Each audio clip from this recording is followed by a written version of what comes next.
That's right, you geeks. Welcome into the Echo Screen, the official podcast of the Clan of the Grey Wolf.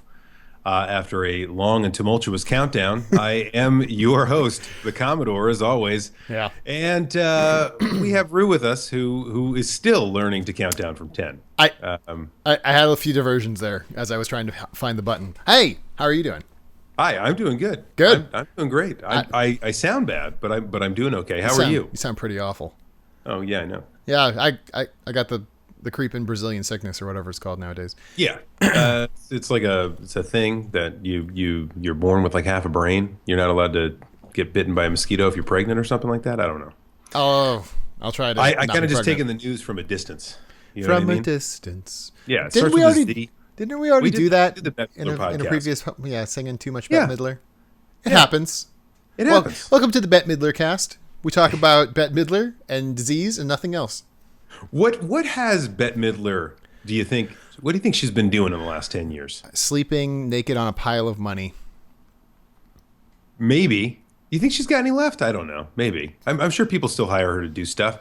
She probably plays casinos. That would be my guess. My guess is that Bette Midler goes to little small town casinos and plays like, big like Vegas type productions, but at small casinos. Well, first of all, she's 70. Second of all, did you know she was born on Honolulu?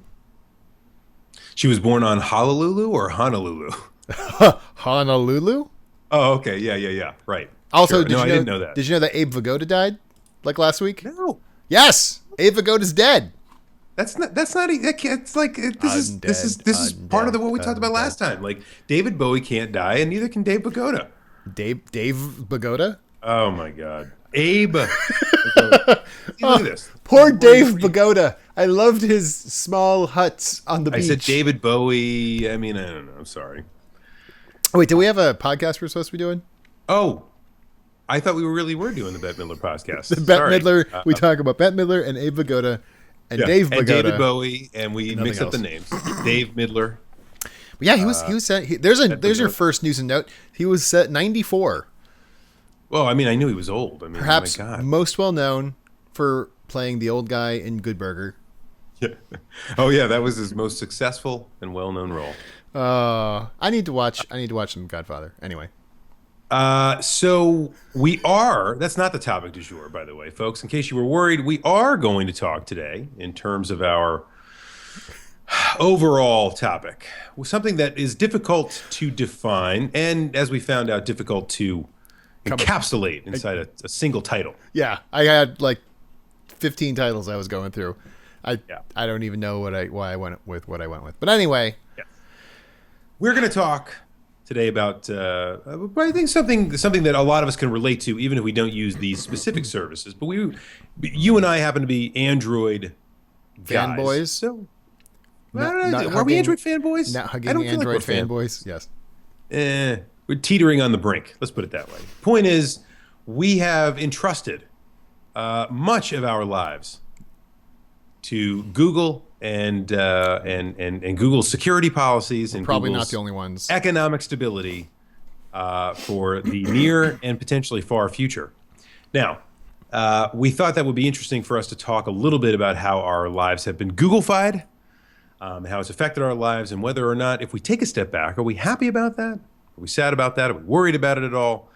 As you can tell, both of us are horrendously worried right now, sweating bullets.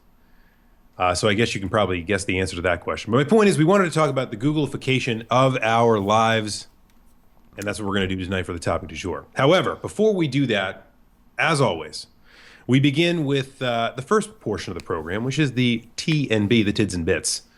And we can actually call it Tids and Bits now because we're really only going to do one apiece. So we're not going to talk for 40 minutes use the notes portion of the program. So why don't you put your Tid and or Bit? So actually, I'll go first. I was going to say, hold on.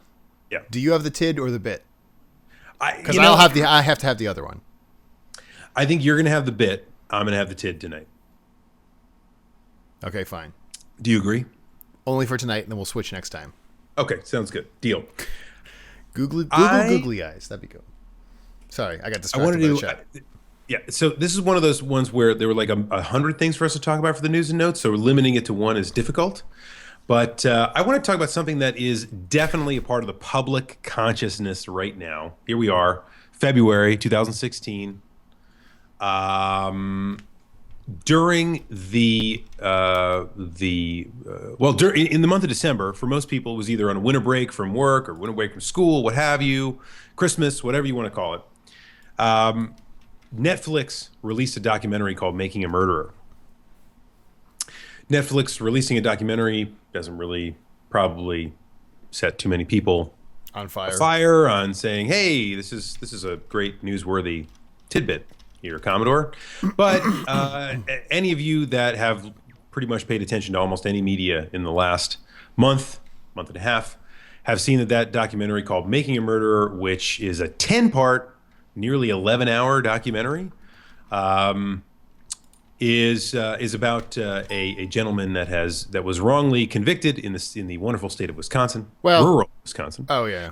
And then actually was arrested upon release, spent 18 years in jail, was proven not to be guilty of the crime definitively. And then within a year of being released, is actually accused and goes to trial for a different murder. It's the unluckiest person in the world if he. Yeah. So the documentary goes over this guy's life. It's not unlike the very popular podcast Serial, which came out last year. In its first season, followed something similar of a potentially wrongly accused person who's in jail for murder.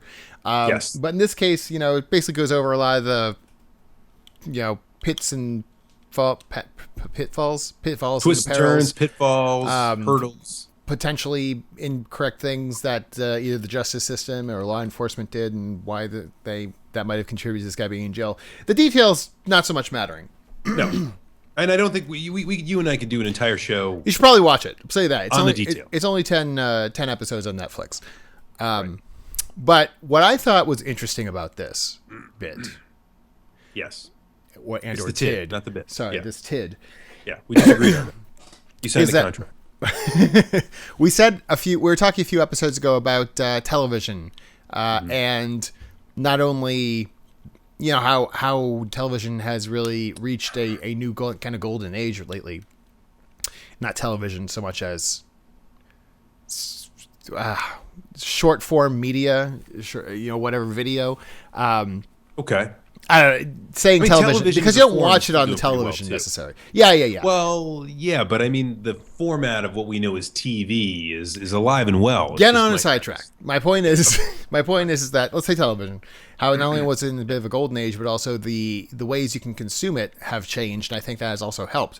And undeniably. Yeah, and the fact that you can have, because I came back, I wonder if I talked about this before, but I came back from winter break at work. And I literally had like 3 people, unbeknownst with each other, come at me. They came at me, bro. Come at me, bro. And they were like, "Hey, did you watch Making a Murder? Hey, did you watch Making a Murder?" And then I was like, "No." And you're like, "Who are you people? Get the hell out of my office." Exactly, bro. Yeah. And bro, yeah, why'd you come at me, bro? Like how you think I have an office, but I meant more the physical location, but yeah, okay, good. Yeah. But it was like all people could talk about for a good couple of weeks at least. And so my thought was like, it's interesting how even though it's not the 90s where everyone goes home on Thursday nights, watches their Seinfeld, or they're mad about you, and then goes around the water cooler the next day and says, "Hey, that Elaine with her wacky dancing, that's pretty funny, right?" Yeah, that's hilarious. But did you catch the Seinfelds last night? But even now, you can have something that you can binge at your own leisure, and it still creates that water cooler talk. So that is one of that's the only other thing I've seen lately that kind of does that is Game of Thrones, which is also very similar to that. So it's very although Game of Thrones still has a broadcast time and slot and everything. That's what I mean. That's the only other thing I can think of that does that lately. But that's still kind of traditional TV. But now you have something that's really kind of broken into that zeitgeist via streaming media only, which is really interesting, and I think a harbinger of things to come. More like that gotta happen. Agreed. And it's a great thing. You should all watch it. I'm not necessarily going to tell you where it's going to come out. I'm certainly not going to try to spoil anything for anybody. Here's why I think it's interesting. Like you said, it's part of the zeitgeist. I'm less interested necessarily in the elements of the cases themselves. Which, by the way, there has been a legion of people set forth on the internet, amateur sleuths, if you will, Of course, yeah. who claim to have identified the shooter in the grassy knoll. Wrong crime, but you know what I mean. So people are going crazy about trying to do all the analysis and figuring out what really happened in all these cases, and that's wonderful. It's actually fun to follow for me. I'm on the Making a Murderer subreddit now. It's fun. It's cool to watch these things. It's great. It's interesting. What I think the documentary does better is to kind of shoot the lens back at the system itself, right? Which is what it's really supposed to be about. Which is totally agree. If people really wanted to, if let's just call them, for the sake of argument, let's call them local yokel police officers in rural Wisconsin. Okay, these people are not exactly, they're not exactly Barney Fife, but on the other end, they're not exactly, Lieutenant Joe Kenda for all my ID people out there, my ID channel friends. These people are not the sharpest tools in the drawer. Okay, and I think to a certain extent, they exhibit this behavior for a while, and that's okay. We think that's okay as I think, law-abiding citizens, because we realize that there are checks and balances in the system to protect us against local yokels that might be, egregiously charging people or whatever the case might be. Sure. However, what we see in this documentary is that multiple levels, right, beyond just an arresting officer or a vendetta-driven detective or what have you, multiple levels, prosecution to superior court, Supreme Court, right, can fail if they are more invested in protecting their system, protecting their own power, than they are in trying to find the truth. And that's what I think the documentary is really about. Exactly. It's fun to see, to kind of like guess, hey, is this guy actually guilty or is he innocent? But really, I think the point, it's very difficult to ever find that out, I think. Yeah. You're right. The point is more casting a light on the justice system in general and seeing where it can fail completely. Whether or not you think the guy did it, the fact is, there were things that were done wrong by the police and the justice system. I mean, this is something that has, at least in America, been in the news for the past couple years, also with a racial twinge to it in places like Ferguson and Baltimore. So this is not, but I mean, that's the thing, is that this isn't necessarily a race issue. There can be problems in the system at any level, anywhere. Absolutely. So it's the other thing that made me really question is, and this is kind of rudimentary civics here from, I don't know, 6th grade. But the point is, one of the things I was thinking about when watching this was, we have a right, at least in this country, in America, habeas corpus, you get your day in court. You must have the body. You must have the body. You are habeas corpus, but you are tried in front of a jury of your peers. And we've always assumed in the legal system that we're dealing with rational agents, right? So as a human being, you are a rational person. One of the questions you'll ask yourself if you watch this documentary is, what happens if not everybody that gets pointed to a jury is actually capable of rational thought, or is so set in their mindset that it really doesn't matter what gets presented if they're capable of changing their mind by virtue of what's been presented either in the media or so on and so forth. That's the double-edged sword of having a jury of your peers. It really is, isn't it? So, but my point is, what if there is a jury that is not constituted of people that are capable of rational thought, are they really a jury of your peers? I don't know. Just one of these things that I thought about that probably nobody else did. Depends if you're a big dummy. Right. Anyway. Yeah. All right. So I was a big dummy, and I said, hey, what's going on? So that was the tid. Anyway, that was your tid. That's my tid. Now your bit. Yeah. Actually, I got 2 bits. Ha ha. Bum bum. A quick Shave one. and a haircut. 2 bits. 4. for me. That's kind of sad. All right, a real quick rumor before we move on to my actual bit. Supposedly Mother 3. There's now yet another rumor. It's that time of month for Mother 3 to be localized for the Wii U. Oh yeah, that'll happen. What we got here is this can't happen today. Actually, Emily Rogers, writer over at Nintendo Force, has riled up fans after some investigative work. She tweeted, because Twitter's the fall of Western civilization, I think, that a new Paper Mario game is set to be released, and then she tweeted a picture of a character, Kumatora, from Mother 3. That doesn't mean anything to you, but it might for other people. And then hashtag 2016 with a smiley face. So, doesn't mean anything. No, not necessarily, but it's interesting. With the death of the Wii U imminent, everyone talking about NX as much as possible lately. Yes. That would be an interesting swan song for the console. Wouldn't it? It would. All right. Yeah, exactly, some writer guy. If it's on Twitter, it must be true.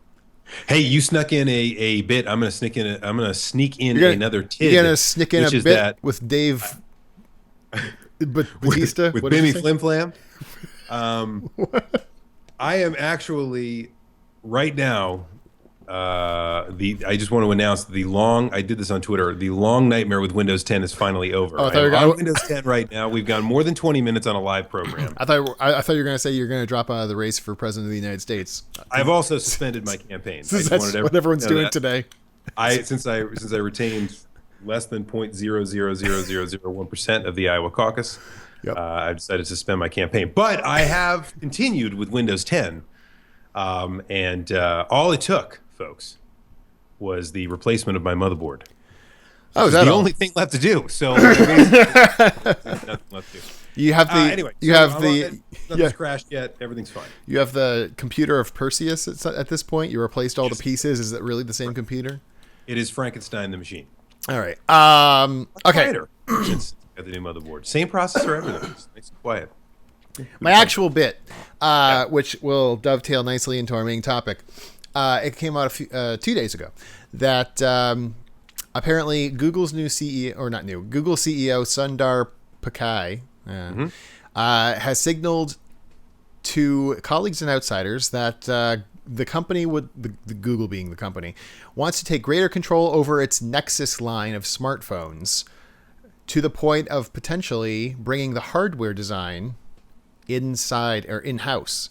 In previous years, Nexus has been I have a Nexus. I have a Nexus 6, which is 2014 model from Motorola.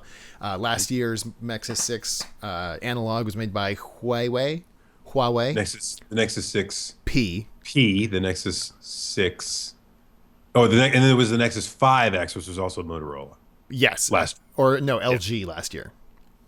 Was it LG? Yeah, the point being that the line of Nexus phones that Google comes out with is made by whoever they want to make the hardware, basically. It's been Samsung, Motorola, LG, Huawei. HTC. And the interesting thing is HTC, a lot of rumors were that they were going to be tapped to do this line of smartphones, of Nexus smartphones this year. And they might still. Yeah. But the point being is that... I do love HTC. Poor HTC. Poor HTC.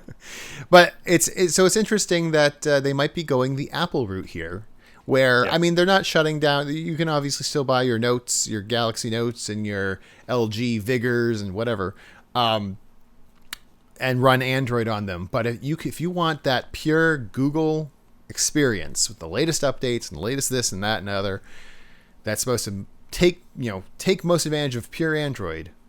That's what Google wants Nexus to be. And I'm all for it. Yes. I'm excited for it.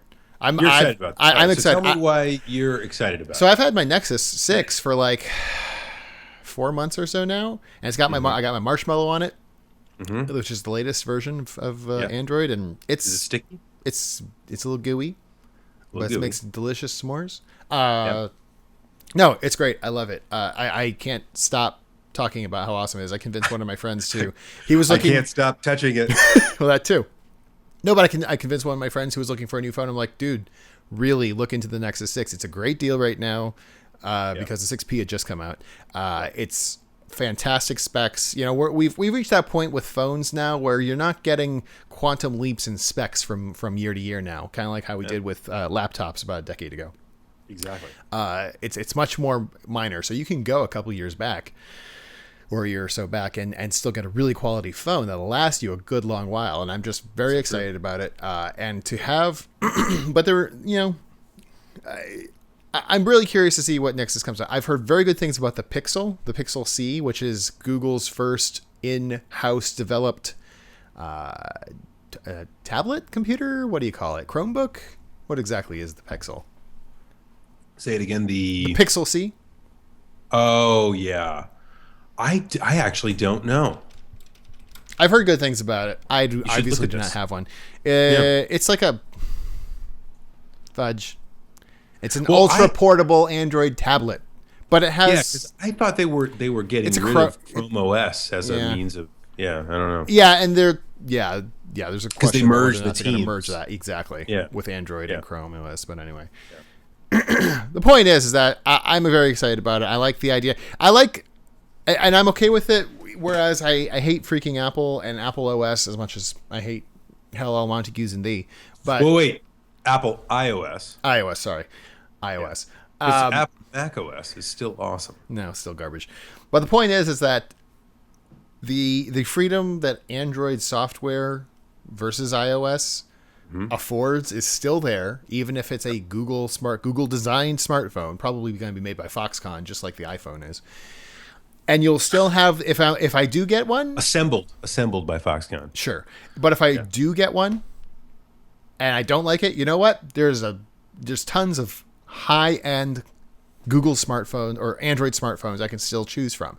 So I'm not too worried about it. Whereas if you have your iPhone 6 or 6X or whatever, and you're like, this is garbage. What are you going to do? You got to wait for the next one or go back to the old one? Well, you can get a smaller one now because the smaller one's coming out. So and you're we are 10. Are we 10 years into the iPhone now? No. Was that released in 2006? 2008. It was either 2007 or 2008. We're nearing 10 years worth of smartphones. Yes. Becoming a real, thing. And the problem is that a lot of people are so chained to that ecosystem now, whether it be Android or iOS. I could say Windows Phone, but no one's chained to that. You're so changed to one of those two ecosystems, it's very difficult to change now. How many apps have you bought that you wouldn't be able to buy on iOS or vice versa, or setting up all your this and your that and your other? It's just, that's another thing with the Nexus, especially with Marshmallow. It's got a thing like, hey, everything is saved, even the data in your apps. If you change to a new phone or you lose this phone, you got to get a new one, just hit the restore button and you got it all back. It's just so boom. Yeah, it's like, what am I going to do if I went out and got an iPhone tomorrow? I would have to start from scratch with everything, and it's just not worth it at this point. And I'm sure there are people that are with Apple that feel the same way about Android. So it's just I'm going on. You'd gain infinitely more respect if you went to your local Starbucks and pulled out your Apple iPhone. As I write my beat poetry, doctoral dissertation. So I of course had the same reaction you did. I'm excited about this, but I'm mostly excited about this because Google isn't going to do this for every phone, like you said. Yeah. Even if they do exert more control on the Nexus line by and large has been a enthusiast level phone for Google. It's been kind of the cutting edge, not necessarily the mainstream devices for Google or for Android. I have no issue with them exerting more control. A lot of these things, like when HTC designed the G1, there were HTC people that went to the Googleplex and designed the hardware. So it was basically being designed on campus anyway. So I think that this is a good change because it will be less of a hardware sprawl, component sprawl, and hopefully it will help the plain vanilla Android world out there. And vanilla works with Android because of the desserts. But I used to, when I first got on with Android, right? I mean, it was so much easier to get an unlocked version or find another ROM that fit your style and made more sense. You really don't need to do that anymore because I think plain vanilla Android is so good. and everything else is just kind of an add-on that you like or you don't. And I think that's the way Android should be. Exactly. But I you still haven't have all bothered the trying to root phones customization of in the years. iPhone. I'm sorry. You have all the customization you don't have on the iPhone. It's still be together and not the same, right? Which I think is the greatest slogan they ever could have come up with, right? For Android, you still have a ton of customization, a ton of elements that make that device uniquely your own. You're just part of a broader ecosystem. And whether you stick with that phone or whether you go with a completely different phone on Android, as you said, you're going to be able to swap right over and move right over, no problem. I mean, I moved from HTC to Samsung in my last iteration, and I'm not crazy about Samsung's OS, but I really like the stylus, and I love the screen is unbelievable. I don't know. Maybe I'll stick with Samsung. Maybe I won't for the next time. But whether I do, whether I don't, because of what Android's done, I'll be all set. Exactly. And great. it's nice to have an option that doesn't, Android is its own thing, but Yeah. every carrier has a little bit extra that they slop on Exactly. top of it.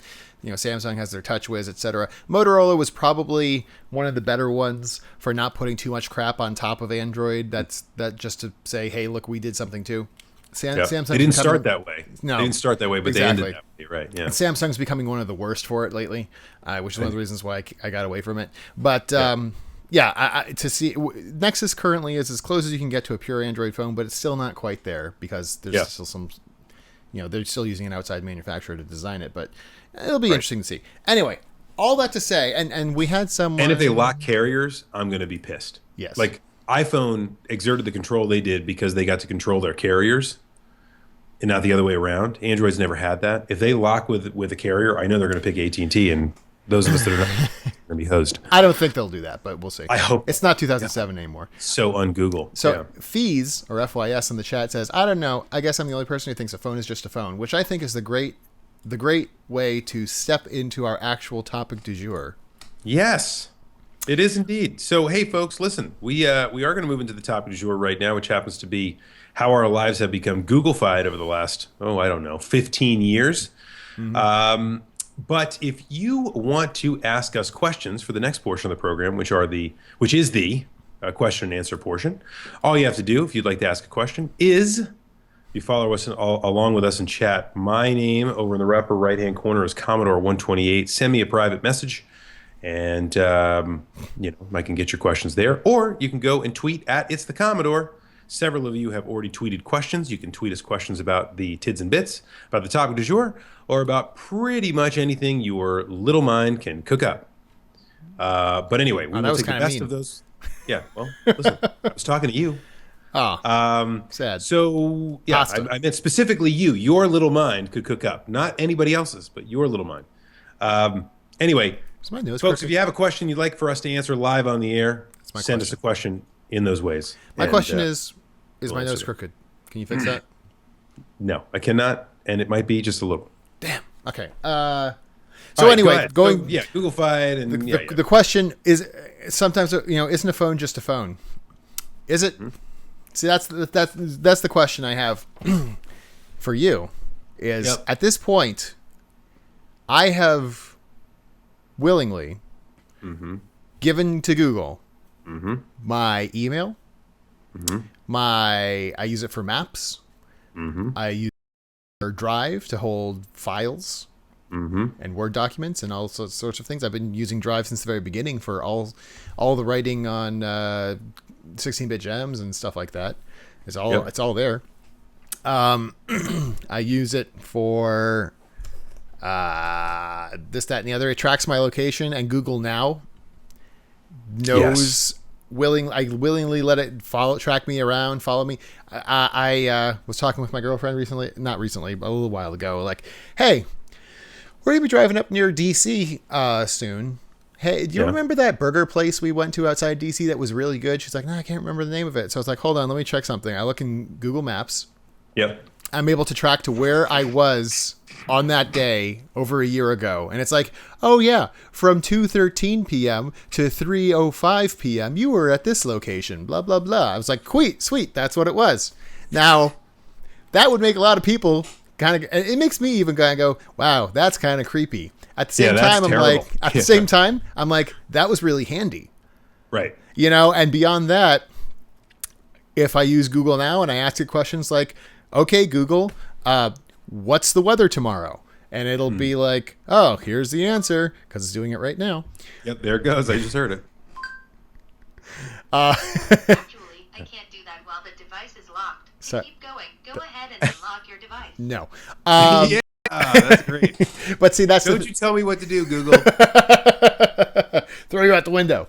But the point is that Google, and they say this explicitly, like, we're going to record this, whatever you say, and keep it in our massive servers on the moon or wherever, and we're going to use it for whatever our purposes are. You know, probably like better voice recognition and Search stuff like that. results and And I use Google like a personal assistant.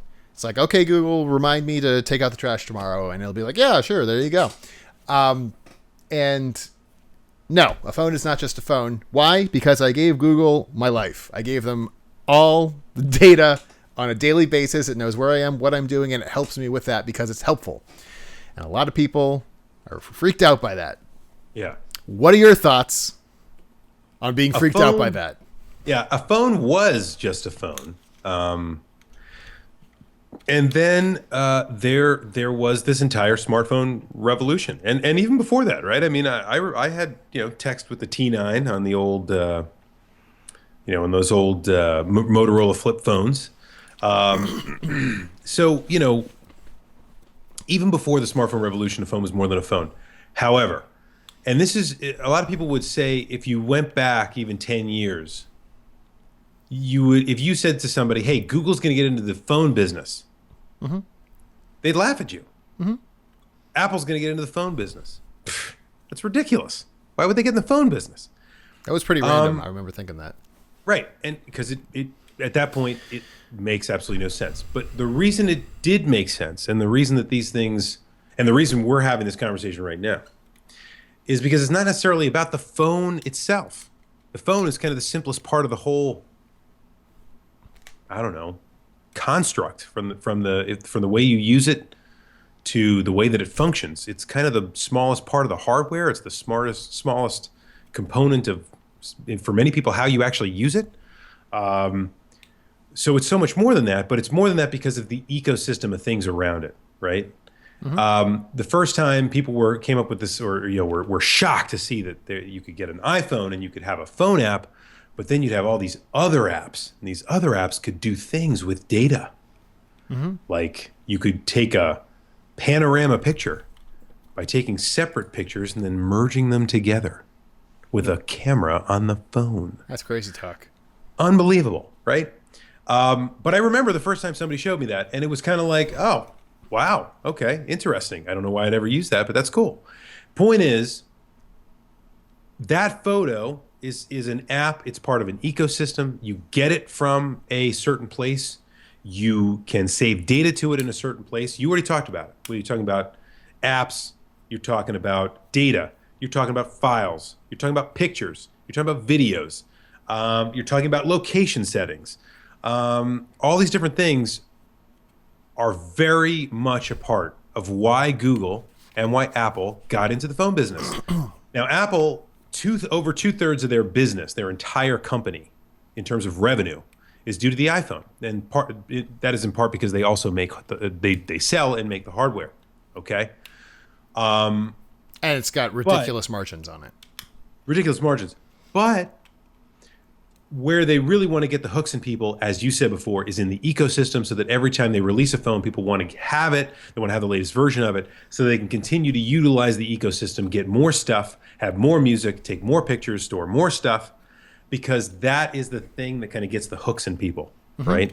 And Apple's doing okay with that, but they're losing the ground war on that to Google. To Google. To Google and others, to be fair. To Google and others, but mostly to Google. Mostly to Google. Here's, Do you remember the Apple Maps debacle a few years ago? Oh, yeah. And you had iPhone users begging to get Google Maps back on their freaking phones. Well, hey, listen, that just shows me that people can be reasonable, right? I mean, this is a better app. I need it, right? I mean, it just makes sense. Yeah. But That's the thing. I remember, Google's damn good at what it does. yes. So I remember, I want to say it was 5 years ago, maybe almost 6 years ago now. I got an article sent to me, which was called the Coming Tech Wars of the 2010s, right?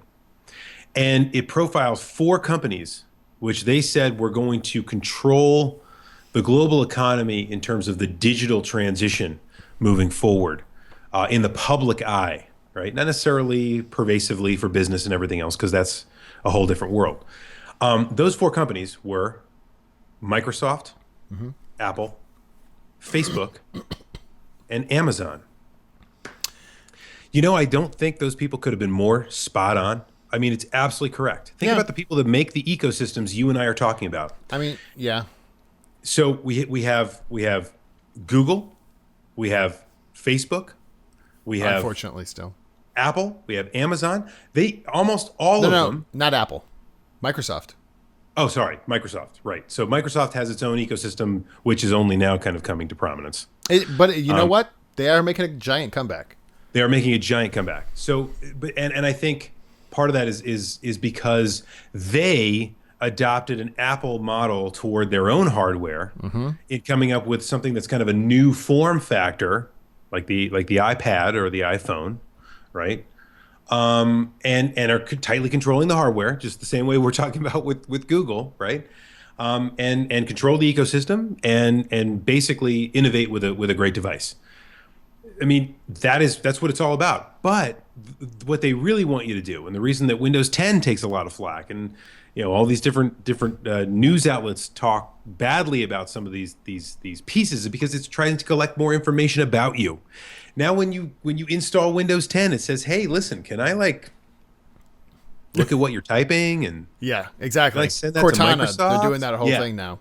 Hey, yeah. Can Cortana listen to what you're saying and maybe remember that? Is that okay? You literally set these in slider bars when you install. And Windows if you 10. say no, they're like, well, fine, then you can't use it. Well, yeah, no, you can still get through it. No. You just have to go. Some of them you have to turn off manually.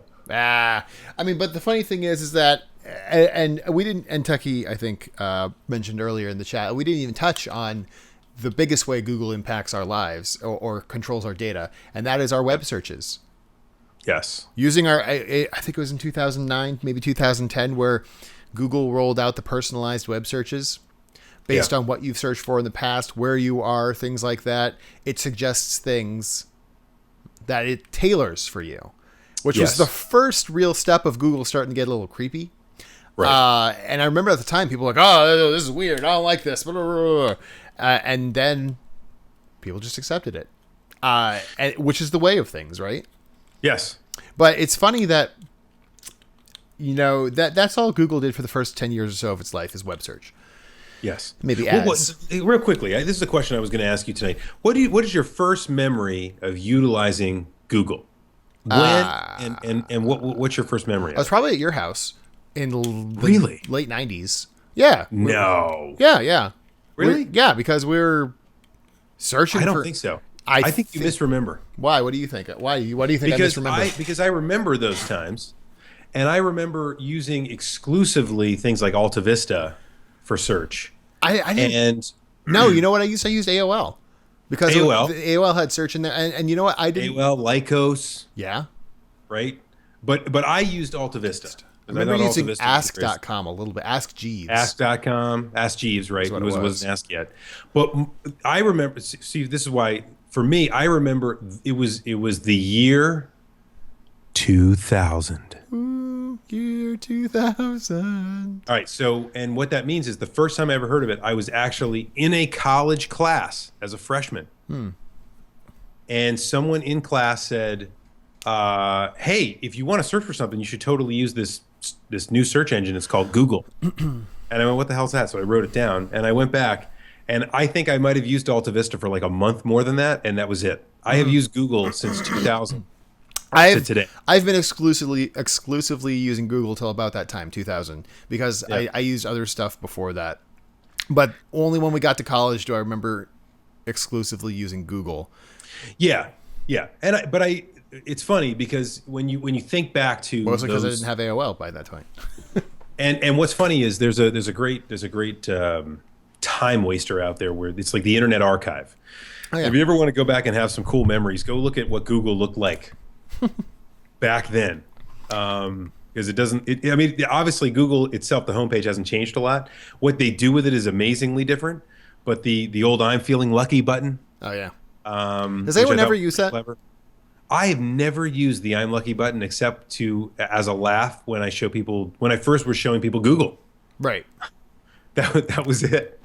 But what people don't understand, right, is think about it. If I start talking to Cortana right now on my Windows 10 PC, or I just pop up my Android and I start typing something, or I say "Okay Google," right? Those are all searches that get indexed by a provider, and this is why Google's in this business. It's why Apple's in this business. It's why Amazon's in this business. It's why Microsoft's in this business. Because now recently, as you probably saw, right, Google, I think it was Oracle accidentally, or quote unquote accidentally, reported that Google had made about $31 billion on Android. I got to tell you, most of that is not going to be from devices and from operating systems. It's all going to be from advertising revenue Absolutely. and from app ecosystem and music ecosystems that Android provides its users. And that is why Google, probably not the first, but certainly one of the first of these .com internet companies, especially after the boom and bust in 2000, who figured out that the real money to be made online is not in selling products to you, it's making you the product. And that's a bit of an old that's a bit of an old hat saying by this point, but that's just it's because it's true. Right. I mean, they figured it out before anyone else, and they've become the masters at it. They have, and they figure they're. I mean, forget "don't be evil." That's not their philosophy. Google's philosophy is if we provide the people a service that is free or as cheap as possible. Yep. That is good and incredibly useful. Yeah, that's incredibly useful, and that is good. We can, give that out more or less, or give it out for cheap enough that we can collect their data and sell that to someone else. And that data is incredibly valuable to somebody else. Or not even sell it to someone else, but just to figure things out. Another major company, and they're always up there with one of the top, right up there with Google in the top 2 or 3 best companies to work for in the country is SaaS. Yep. What does SaaS do? They sell, data analytics tools. Yeah. Intelligence. And they do the same, not the same thing, but they do a very similar thing to Google, which is data analytics. Data analytics. What do you think Facebook does? Right. Data analytics. They. Well, now that they're making money, they do. Now that they're exactly. Before it was hotornot.com, right? Exactly. But a place to find your people. But now they're making money because they realize that they can monetize collecting data. Exactly, and it took them a little bit longer. But when Google went public in like 2004, 2005, I can't remember exactly what year. I remember their asking price per the stock was like $200 or something like that. Yeah. Maybe $500. I don't know. Something that sounded ridiculous. I'm like, wait a minute. I think it was 200s, yeah. Yeah, I think it was 200. And I was like, wait a minute. The search engine company, how the hell do they make money? Yeah, this is absolutely ridiculous. This stock is going to tank, and I don't even know how much it's gone up. Ridiculous amounts since then. Split and everything else. And it's something like $600 right now, but whatever. After splitting a few times, probably. But the point is that I look at look at these other companies that have ridiculous valuations or bring in tons of money, like Facebook, which really only got into the data analytics game like 5 or so years ago. Or I saw something about Uber today, which their big news is they changed their logo into something that makes no sense. Something completely incomprehensible. But their valuation, the ride sharing company. I'm not, we just talked about this a few episodes ago about the coming boom or Silicon Valley bust, bubble bust that's coming. But their value, Uber is valued at like $84 billion. I like to think about that now in terms of Star Wars. I'm like, oh, okay, so Uber is worth 21 Star Wars franchises. Okay, you know, because we talked about how Star Wars was sold for like $4 billion just a few years ago. But anyway, I digress. The point is that these companies that have very niche products or in some cases aren't even making money or a profit and are still valued at ridiculous amounts. Then you look at Google, which has its hand, or Alphabet, I should really say, Sorry, Yeah. I didn't mean that, Google. Yeah. Okay, Google. Or you look at Alphabet, which has its hands in so many pies. Web search, phone OSs, PC OSs, essentially. Internet Google providing. X. Yeah, Yep. Google X, providing internet via weather balloons to the world. Yeah. All sorts of ridiculous things we can't even think about. Right. They Google basically has their hands in all these corners of our life, and they just became, all this to say, because they just became the most valuable company in the world this week officially. Yes. Yes. Surpassing Apple. But even if you look at Apple and everything they've done with their ridiculous markups on all their products, and they provide PCs and phones and iPods and blah blah blah, Yeah. that is not even close to holding a candle to No. the breadth of services that Google provides. Which is why they're trying to branch out into things like washes and cars. Yeah. And because they're trying to catch that next best thing because their business is so firmly tied to one thing. And that's why one of the reasons that Alphabet just overtook Apple was because in the last 2 weeks, Apple's lost about $15 billion because on the faintest blow, that news in the wind, that the smartphone worldwide, the smartphone market for the first time in 2015 shrunk rather than grew. Interesting. That happened, and lo and behold, Apple, all of a sudden everybody starts to jump out of the windows of the tower that is In Apple. Cupertino. Yeah, saying, "Oh my God, the phone market is collapsing all around us." The fact is, you already highlighted it. People have, they are sick and tired of the upgrade fever. They do want to buy a device that they can get attached to and that they can use for 2 years. They don't need to continue to buy phones. These phones are ridiculously expensive, even if you pay for them over time. The next person that tells me, "Well, I got mine for free," I just want to smack them in the face. Well, you can get nothing you get for free. That's coming to an end. All the U.S. It is coming to an carriers, end. which has been the only carriers in the world, as far as I know, that have really done the subsidized phone thing, they're all stopping it at this They're point. all stopping it, and to me, that is going to crush one of the largest smartphone markets in the world, which is the United States, because smartphones will become the luxury that they haven't been for a long time, and as a result, people are going to hold on to their devices a lot longer than they used to. Like I And said, if you have- you can do that and if now. you have, yeah, and if you have upgrade fatigue, that's bad news for hardware makers. Yeah, It's which is what Apple is. I mean, Yeah, it more than really anything doesn't else. affect people that are ecosystem providers, right? That are what we call service providers in these other different realms. And that's exactly what Google is. Google doesn't make any hardware. So Yeah. it's interesting. I mean, I agree with you. The diversification of Alphabet is one of the most interesting features. And I think what really pushed Google to kind of diversify in the way that it did, because Google is kind of its own thing, and all of a sudden, they're like Google Glass and Google this and Google that, Google these things, and people are like, whoa. Google Cars, didn't even talk about that. Right, and exactly. I mean, this. It doesn't make any sense. What we really need are to put our money on some big bets that are currently in the alpha stages of planning, and we'll call it Alphabet. I get it. And so they would, and then jokingly, like with Android, they can put everything in a different letter of the alphabet. Point is, I think that diversification is probably what's going to save Google in the long run, because independent of things like recession and market fluctuations like we just saw. Right, Google is hurt so much less by a market fluctuation than Apple is hurt by market fluctuation, even if Apple has nothing to worry about. I'm not saying they do. Oh, sure. But that's why I went on that bit of a tangent-y rant just now, because it's like, I don't think people are like, oh yeah, Google knows everything about me, blah, blah, blah. Yes, I don't think people fully understand, if they really sat down and thought about how much Google diversifies and is in, if not yet, will be certainly in like every aspect of most people's lives. Yes. And it's just that, exactly what you said. That is not necessarily will just save it because it's already doing well, but that's what will keep it a power for so long. You have these companies that come and go that seem like juggernauts that will then pass into the dustbin of history. Things like Sears, things like Woolworths, companies like that. well, AT&T is not a good example because AOL.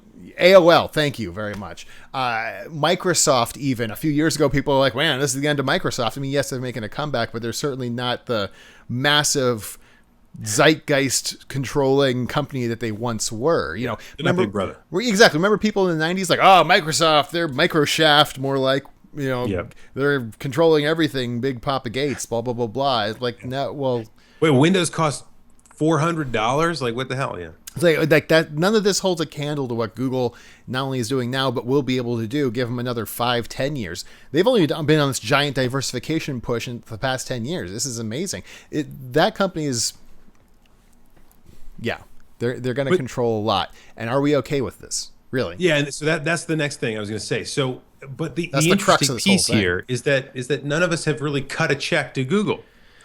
Yeah. What we've done yeah. is willingly offer them. I mean, some of us have, but my point is, we have willingly offered them our data, our search history, our location, our documents, our music, videos, photos, all those things. We've willingly entrusted them to a multinational corporation in the hopes that someday they would provide useful to us, even though we knew they were going to be useful or at least lucrative to them.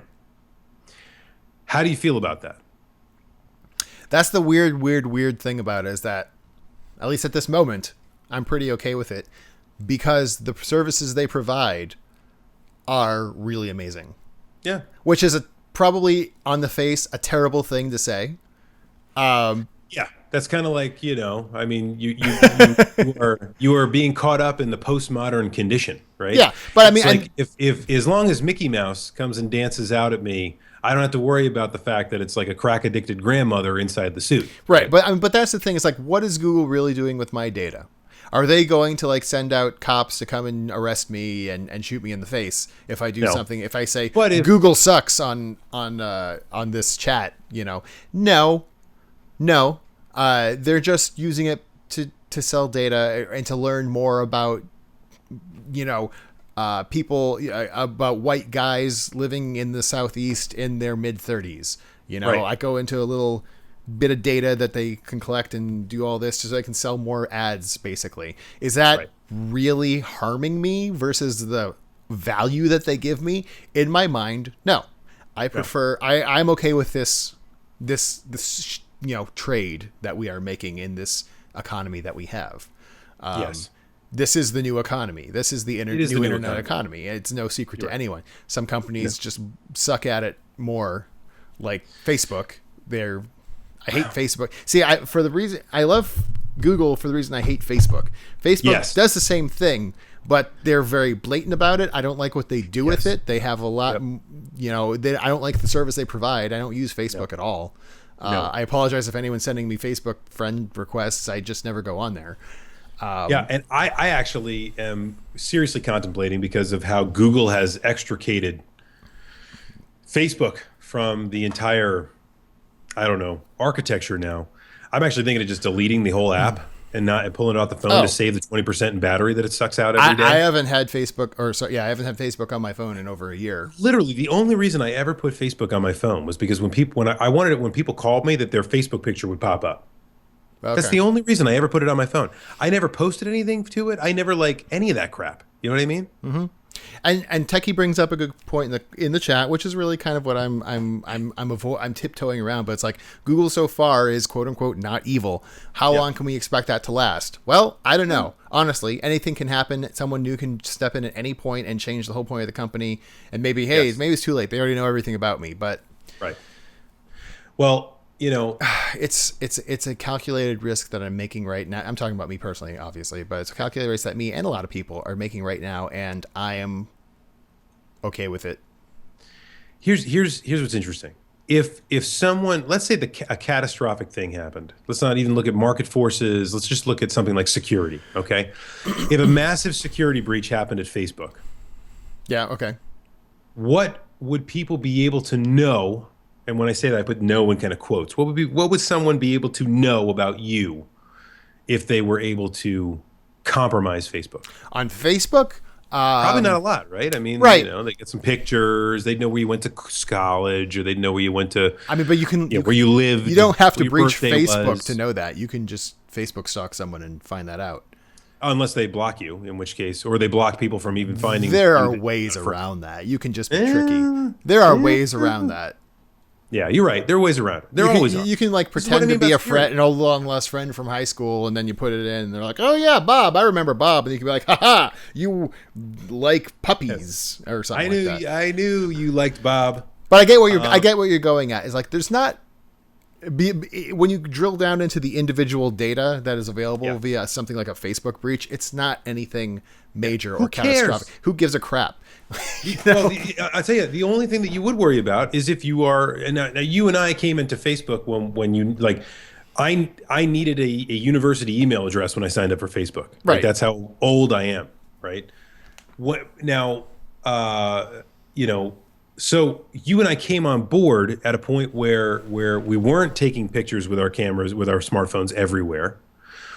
So, we weren't documenting every single good and bad decision we ever made. But the fact of the matter is that, even only a half a decade behind us, people were doing that. Mm-hmm. And, you get into that and you might be, let me tell you something. Here's a big secret, folks. If you're going for a job, your employers are looking at Facebook. Oh God. They're going to go try to see what they can find, because if you're up there and you're the front page of your Facebook has you a bottle of champagne and you're like half naked and you're just pouring it all over yourself, that's not a good thing for an employer to find. That's the real. Okay, we've gone off on a tangent from Google to Facebook, but that's the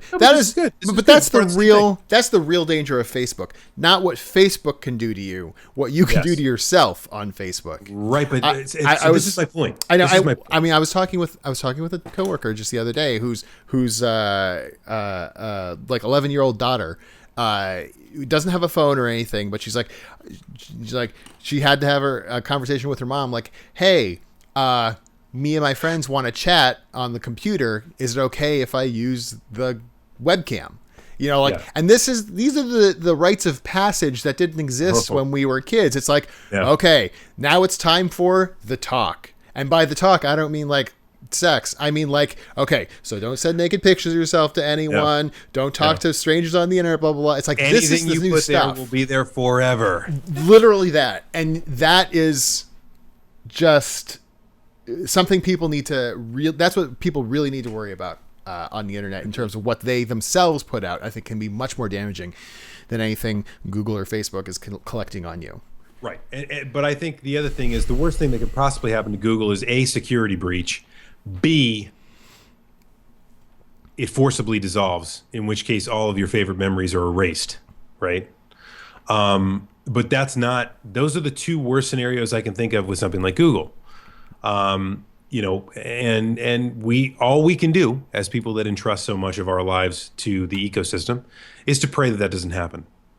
Yeah. And of the two, the security one is probably the more egregious, because if that were to affect us, then, we potentially have compromised data and so on and so forth. You never feel safe again. Yeah. Versus, if everything gets deleted out, should have saved it to a hard drive. Right. Well, anyway, that's a whole different episode on the dangers of the cloud. God, yeah. But geez, we should bring that in next time. Yeah, talk about that all the time. So I'm not sure that we necessarily solved anything at this point, but I think what we've shown to a certain extent is that the old classic wrap up. You and I, both for some reason, we don't know why, but both you and I for some reason trust Google with the data that we give it, in part because it's really cool, but also in part because they provide a useful service that is very useful. And to a certain extent, we trust that the catastrophic failure that I just talked about won't happen. The best I can distill it down to, the best two reasons for why I trust Google with all the data I do is A, it's not run by obvious complete assholes, a la Mark Zuckerberg, and yes. B, they provide the damn best services like stuff you wouldn't even thought that you needed Yeah.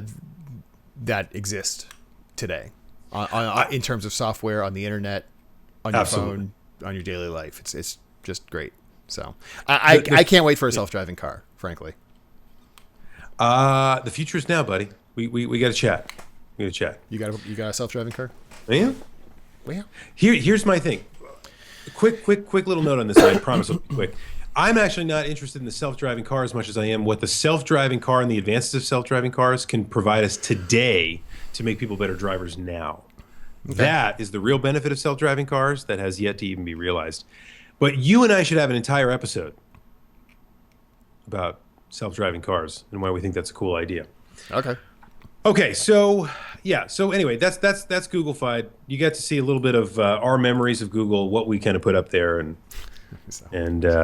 some of the ways that we use it. I will still never forget the moment that Google Now told me before I was going somewhere. Just so you know, it's 15 minutes to that restaurant you normally go to on Thursdays. So yep, it's gonna do the same thing for you me. Know it's gonna be fine. It's done that for me many times. It's gonna do the same thing tomorrow because you know what? I'm gonna go see Star Trek: The Experience. 50th anniversary concert. Oh wow! I'm excited. And you know what's gonna happen? Because it's before. It's gonna say exactly. You will live long and prosper. No, it's gonna say, "Hey, I see from you." See, it's this integration that's really brilliant. It's creepy but brilliant. It's like, "Hey, I read in your email, you're gonna go see this thing. It's gonna be like 7:30. I totally saw it. You're gonna want to get there by 7." So you're going to want to leave where you are exactly because I know exactly where you are. You're going to want to leave there by like 6:15. And here are a couple places to park around the area. Exactly. Just so you know. Need some gas? Here's some gas stations along your most likely route. Right. Yeah. Oh, are you traveling there now? And if you need gas, there are a couple. Now imagine when it'll actually just your car will just communicate to it. It'll say, "Oh my God, you need gas. Go here." Yep. I love it. The future is now, man. The future is now. It really is. See what I'm saying? If this wasn't really, really cool stuff, you and I wouldn't even be having this conversation. No, exactly. I mean, can you imagine this stuff 10 years ago? Yeah. Or, just like, oh, yeah. It's funny that we call these phones. They're not. They're supercomputers in our pockets. They are supercomputers. Right. I know. It's more than anyone in fantasy, in science fiction could have dreamt up 30 years ago. The Hitchhiker's Guide to the Galaxy... It's basically that the Hitchhiker's Guide, more than that in your you got the sum of human knowledge at your fingertips. You know, the pads that you watch people using during Star Trek Next Generation are laughably stupid looking because they're big, they're bulky, they have a tiny screen. You're like, that's ridiculous. You know, and they make dumb noises. I know. Who would ever put those noises on their phone? I know, it's so stupid. Nope, not me. Why would anybody do that? Anyway. All right, we will move now to the third portion of the program, folks, which is the question and answer portion. So as I promised before, those of you that have been chiming in with questions you'd like for us to answer live on the air, we're going to pick through those now, and we're going to answer some of them. Pick our noses. But if you have yet to ask a question and you'd like to, please do. You can send me a private message in the chat, Commodore 128, if you're following along with us there, or you can tweet at It's the Commodore with your question. Could be about anything we've talked about tonight or anything pretty much else, and I will prove that with some of the questions that have already been asked. Are you ready? I'm ready. Are you sure? Sure, why not? That's not one of the questions, just asking. Okay. A good friend of the program, Sonic Rose, asks, you know about the Fine Brothers incident and the effects of them copywriting React videos? Did you hear about this? Wow. I did hear about it. Did you hear about it? What are you, Jimmy Fallon now? Did you hear about this? Hey, did you hear about this? Jay Leno? What? Oh, did you hear about this? Hey, you hear about this? Anybody see this? Did you hear this? Anyway, yeah. I saw it. It's hard to be on Reddit these days and not hear about the Fine Brothers. You know what's hilarious is that I did not know about this except for when it came up on the Out of the Loop subreddit. Yes, which you recommended to me, and I'm all over that. It's great because I'm going down like, what's up with the Fine Brothers? I'm like, I don't know. Let me see. And it's like, oh, they're trying to copyright reaction videos. Well, that sounds like a douchey thing to do. Boop. Didn't they learn when Sony tried to copyright Let's Play? Yeah, I mean, listen, I had to be fair about this. It's always dangerous to side on an argument because of what you've read on Reddit. Okay. What? Yeah. But I will. So I haven't listened. Do you have time for I me to will talk admit- about our Lord and Savior Bernie Sanders? Yeah, it's true. It's true. I love when they did this. They did a whole, the political, predictions of Reddit, and it's like everybody else, no matter who they were, everybody else has like this much support, and like there's Bernie Sanders. Like this. It's like holy crap, people. Our politics is a cesspool. Oh, don't even bother. It's like a joke.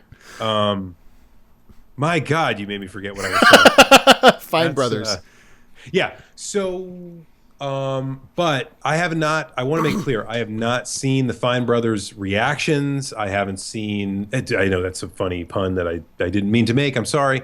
I haven't seen their videos that talk about why they're sorry or any of that kind of stuff. Talking through why they actually were doing what they were doing.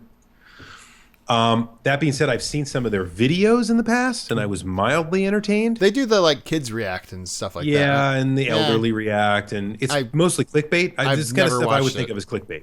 It never seemed interesting to me. Like this seems Not at like all. the most, the least effort ever put into a YouTube video ever. So of course it's going to have 6 million. I don't know. I mean, they have some crafty editing. I guess my point is this. They didn't seem all that novel to me, but apparently they had hundreds of thousands, even millions of subscribers. 13 million apparently.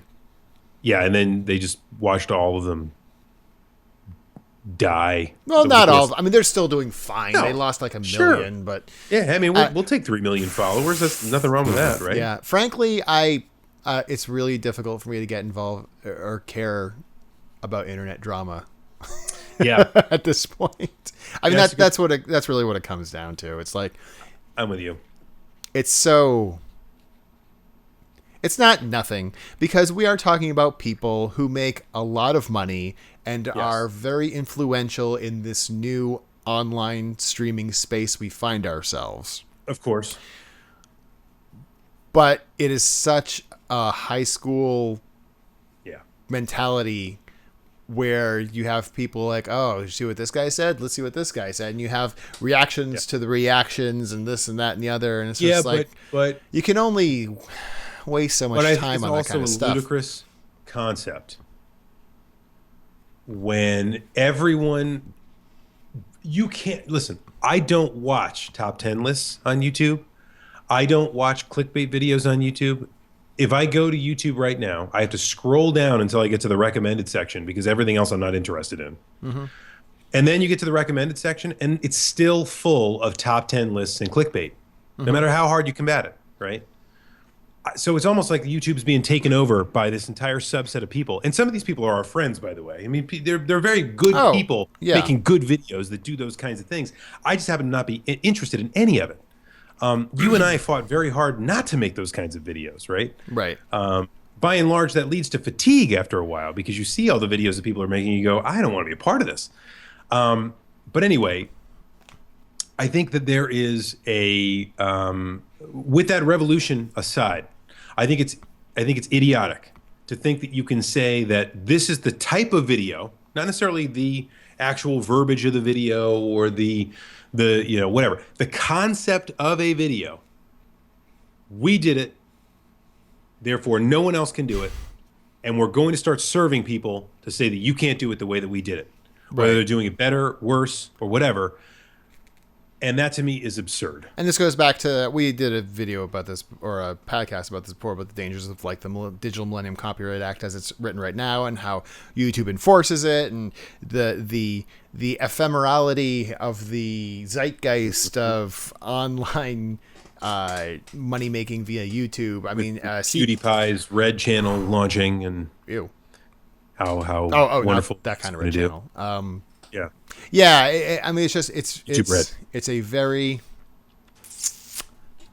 it's a very new medium, and lots of things are being figured out, and it's very messy.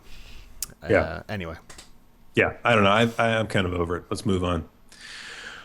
Okay. Mr. Andy Creedon. Good to see Mr. Andy Creedon once again. Yeah. Asks, wouldn't you be concerned about user agreements that would be, and this is another, we could have a whole topic on user agreements, period. But because a lot of the stuff that you and I just talked about, the first thing you have to click is I accept the user agreement. Therefore, I'm going to put all my photos on Google Photos. Wouldn't you be concerned about user agreements that would be involved in a self-driving car? I'm sorry. Example, monitoring your Yeah. conversations and selling it to third parties for advertisement purposes, spamming you with ads for products you mentioned, blah, blah. Yeah, I mean, look, Samsung had a big issue just this past year because people found out that although there were rudimentary voice controls in the new Samsung TV, it was also always on and incapable of being turned off. And therefore, Samsung, if they wanted to, could potentially listen into every living room that had a Samsung TV on it. That was a big problem with, or one of the big PR missteps with Xbox One. Exactly. You know, the always on Connect that knows exactly what you're doing. Right. And so people get uppity when they, justifiably so, when you start talking about privacy and listening to people. Folks, it's not difficult to imagine driving down the road and your car is listening to what you're saying because your car is trying to respond to what the stuff that you want or need or are looking for, and listening for the, as we learned in programming class, the listener. Now that's actually a real listener, which is OK Google or computer, whatever it might be, depending on if you're talking to the computer in the Starship Enterprise or if you're talking to Google. But it's not too crazy to think about that your car would be listening to everything that you're saying and could potentially be mined in some way to have that data. Yeah, that's really interesting. I would imagine it's going to be a long user agreement, and it gets a lot longer when you start thinking about how crazy the thing could be to start using that data to advertise to you in your car. We're not far off. We are not far off at all. Scatterbrain asks, was 9/11 an inside job? Now listen, normally I avoid all of the political questions because I'm not interested in answering. But I like this one because I just think it's one that you and I should put to bed for once and for all. So Scatterbrain asks, was 9/11 an inside job? Jet fuel can't melt dank memes. Right. Yeah, exactly. Yes, I've seen that too. It's great. Is that the answer? Yeah. The answer is no. Get over it. No. Next. Is that still a thing? I still think somewhere. I mean, I'm sure some people still. I thought people moved on to Obama is like a secret Kenyan after that. Yeah, and then and now it's Ted Cruz from Canada, and it's Hillary Clinton's stealing coin flips from Iowa. I don't know. Yes. Yeah. That's a pretty good probability. That's such an old, boring conspiracy theory. I mean, move on, people. Move on. That's like grassy knoll type stuff. Yeah. Okay. Let's see. Razalon asks, with Nintendo licensing their IPs out for TV, animes / movies, Dave Pagoda. Is there anything specific you want to see from them? The more information comes out about things like potential Legend of Zelda movies or things like that, I'm like, oh, man, I don't know if I want that. Or if it would even be worth it. Either. That's the thing. I mean, so we were talking about TV and movies and stuff like that. Basically, we're probably the wrong demographic. Do you think that's true? I think that's the thing. I think that's that Nintendo has this really fine dance to dance between kids, which have always been fans of Nintendo, and those who grew up with Nintendo and are now older. Yeah. It's kind of the same dance Star Wars has to dance. Yeah, it does. But Star Wars appealing to kids and the Uber fans for 30 years, I like what Dr. Ruhu said, right, which is the first thing that popped into my mind, which is a return of the Super Mario Brothers Super Show. but if you go back and watch the Super Mario Brothers Super Show, it was really bad. Oh, the Super Show is pretty terrible. Super Mario Brothers 3 cartoon wasn't bad. Wasn't that bad, I should say. No. Then the Super Mario and some of those World Legend of cartoon Zelda shorts were actually pretty good. Relatively to what was on. They were better. But, you compare it to something like Batman the Animated Series, and it's not even close. God. So good. Yeah. So, all right. So let's, I don't know that I'm not really thinking. Not especially. I think we're the wrong demographic. I really do. I don't think that's the right place for us. Okay. Let's see how we do. Psychopath is incorrect. Anton asks, in light of the Fine Brothers fiasco, I know we moved on from this, but this is good. Is the internet the greatest vehicle for protest, no matter the status of its users? Well, I think, Anton, to a certain extent, it's certainly the best medium for propagating information, whether or not that information is correct, incorrect, biased, unbiased, freaking idiotic or crazy, or 100% verifiably true. It's the best way to propagate information very, very quickly. Does that make it the best vehicle for protest? Depends on if you want your protest to be accurate or not. Why do we care about that? Yeah.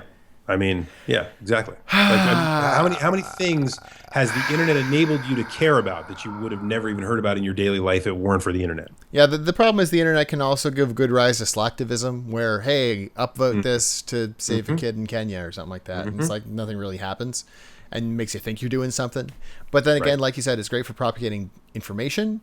It can be really good for reversing things that companies do wrong or that people don't like. Things like the Xbone fiasco, the very obvious backlash online for all that definitely led to Xbox or Microsoft changing a lot of things with their launch.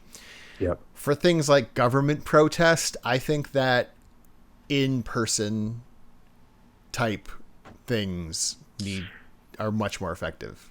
Yeah, although a lot of so here's something I'm interested in, and this goes back to the making a murderer comment we had from before, or the TID from the Tids and Bits today, is you can petition the federal government, and as long as you have over a certain number of threshold of signatures, I think it's 100,000, there has to be some kind of a response. So they have to actually give it a response. Doesn't mean they have to do anything about it. Doesn't mean they actually care. Doesn't mean many people actually go and read it. But, let's face it, that would be really hard to do to get 100,000 people to show up in front of the White House versus having 100,000 people separately sign a petition with their name. That's relatively easy when you really think about it on the internet. Yes. So in some ways, it's okay to get people to pay attention to something. But again, your ideas could be completely worthless. And it's probably a good thing that people didn't recognize them before. So again, I don't really...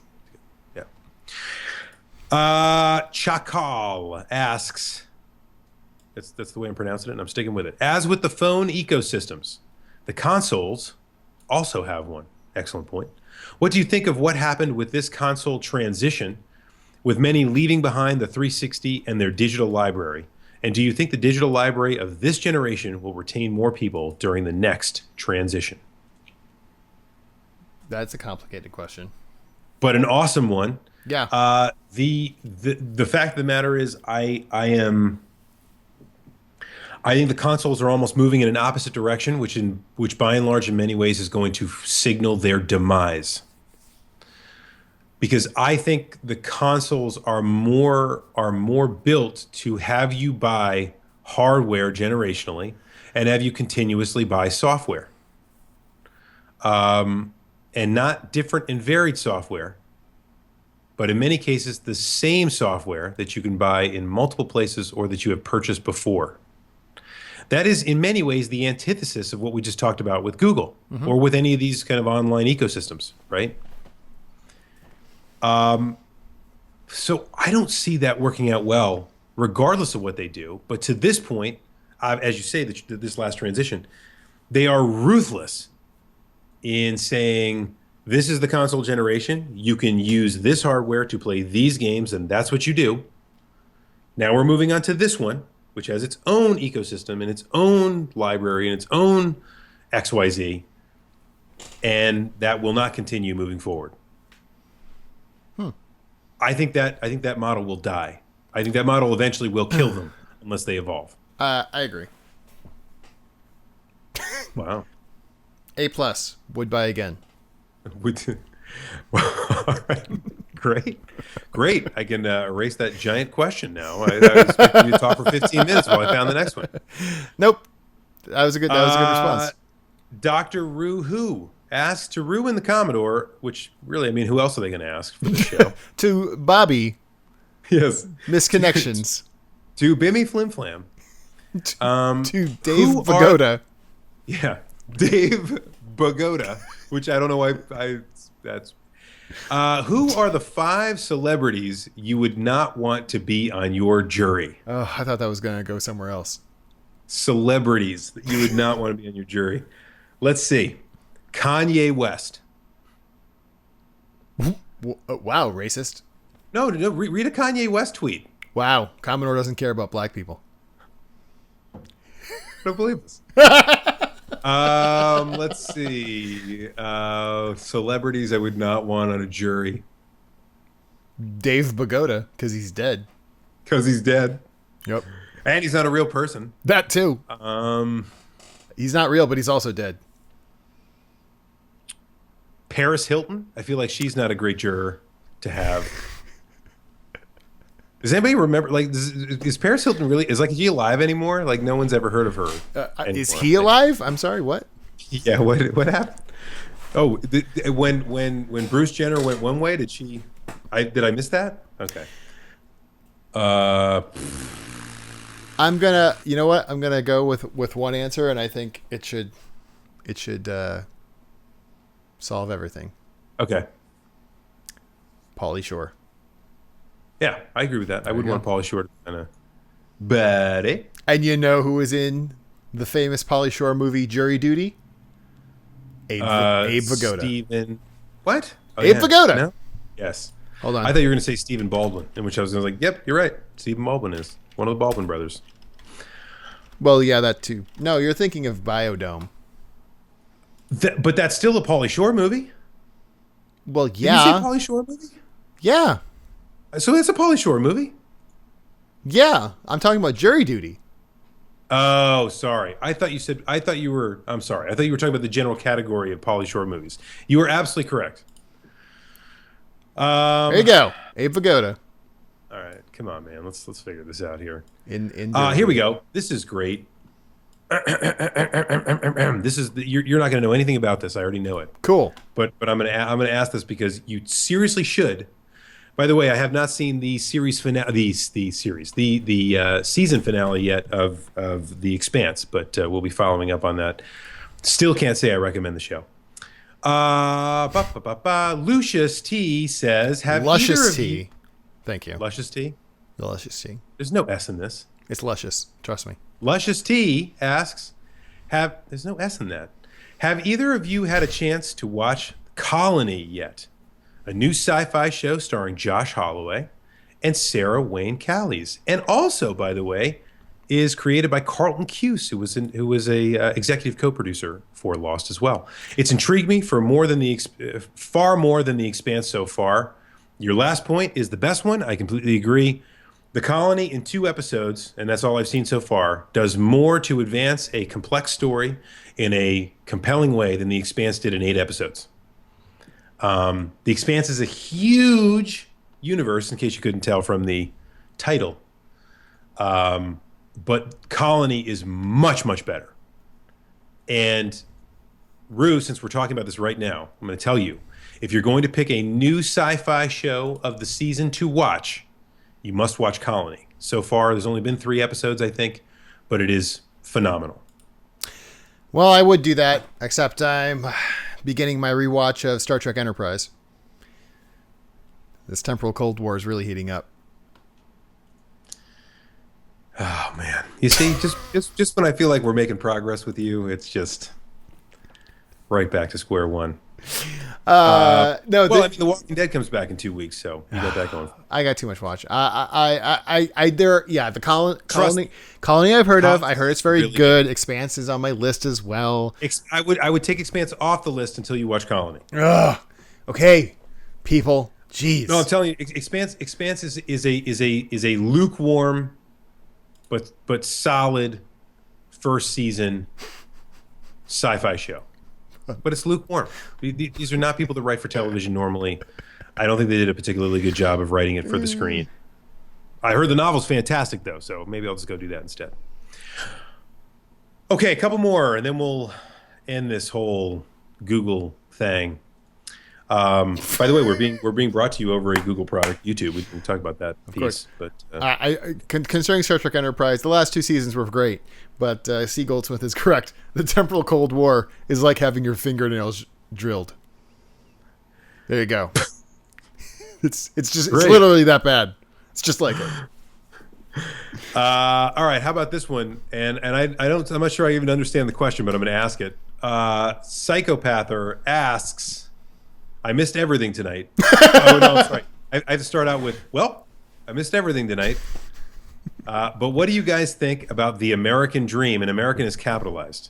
Now, I don't know if there's something that I missed. America should always be capitalized. In first media? off. Well, in media that is called the American dream, and I missed it? Or No. if he's actually talking about the proper American dream? No, you commie. He means the American dream. Oh, what do I think about it? Okay.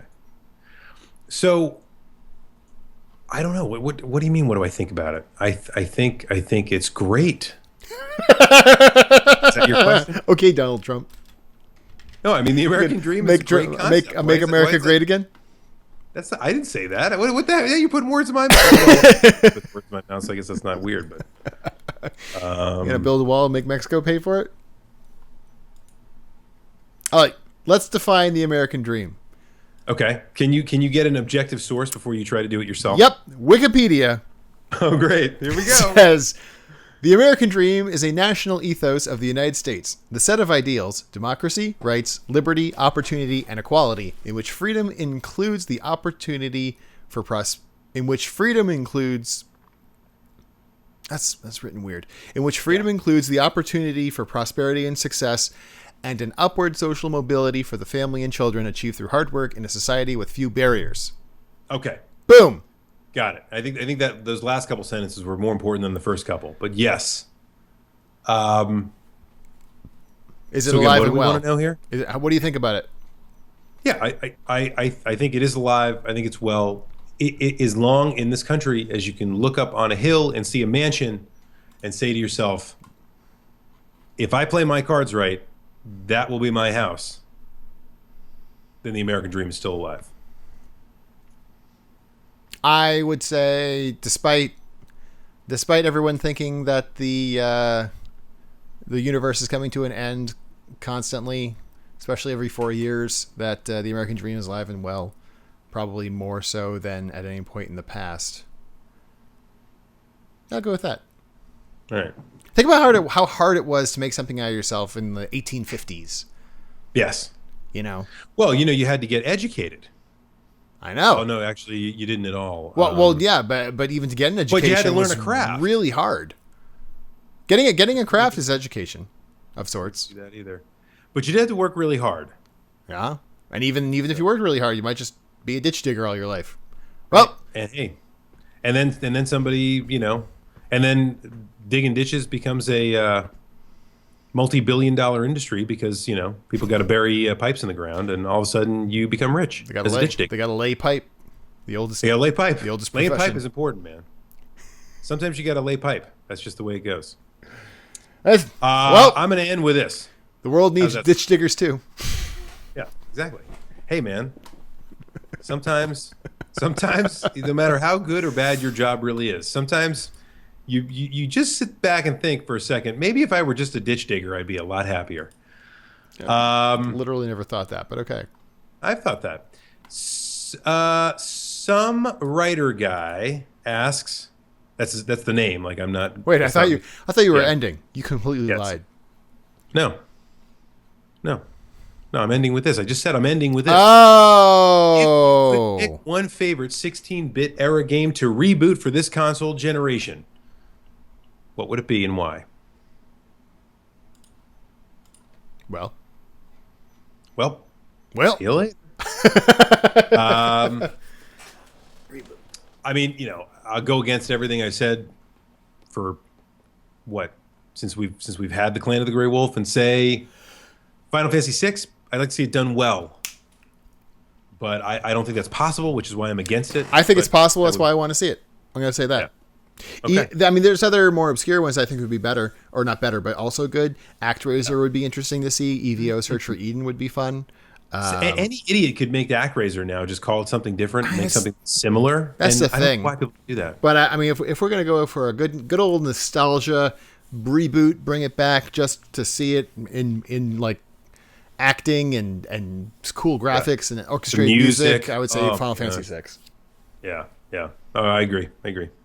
Boom. All right. Well, with that, we're going to close up this episode of the Echo Screen Live, the official podcast of the Clan of the Grey Wolf. We hope you learned a little bit today about, about the Googleification of our lives. Maybe that has some kind of pertinence to your own life in some way. Or maybe you don't share any data with Google, Facebook, Amazon, or anybody else, and you watch our show with a tinfoil hat. In any case, whichever that happens to be, whether that describes you or not, thank you for taking in this night's program, and we hope to see you next time when we broadcast, which will be in 2 weeks, because as we know now, and as we started back in 2015, we are a bi-weekly show. So we will see you in 2 Wednesdays.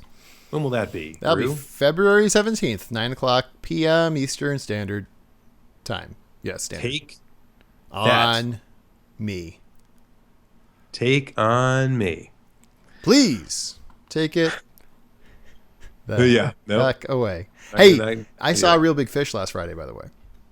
You bumped into them in the bar, or you saw them at a show? In concert. Did you go to see Real Big Fish, or were they an opening act? No, you fool! They were They were the act. They were it. How much did you pay for this? $15. Oh wow, okay, It's that's decent. It's really good. decent. It's a good time. They played 3 songs that we played in marching band in college. Isn't that crazy? Sell out. Take on me. And ironically, they played "Impression That I Get." Oh, that is ironic. They're like, okay, here's a song we're well known for back in the 90s. They start playing No. "Impression That I Get." They're like, wait, That's so- no, sorry, that was Less Than Jake that did that. Oh my God, that's just awesome. That's great. I love that I was in a ska band when ska was like so dead, it was deader than dead, and now like ska's coming back and people enjoy it. Ska's cool, man. I know. Ska's coming back. Oh, by the way, Coming back. yeah, I'll be at MagFest whenever that is. It's coming up shortly. Only for a Saturday, so it'll probably be wandering around February 20th. Yes, up in DC. So if you're around, come say hi.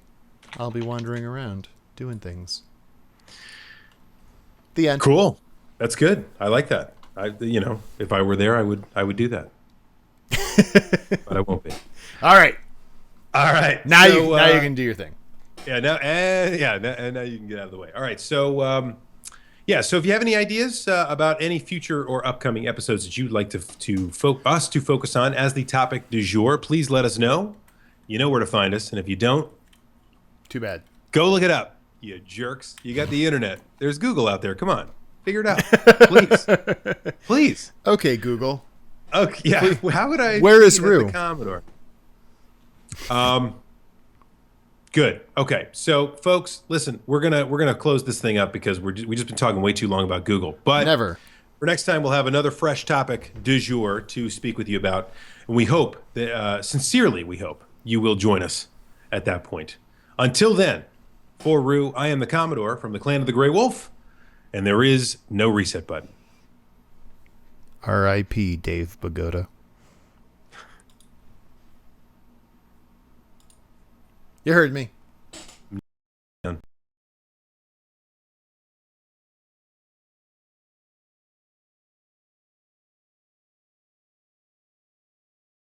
Bagoda.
I'll be gone.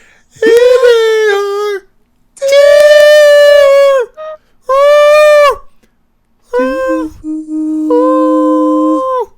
That's good enough.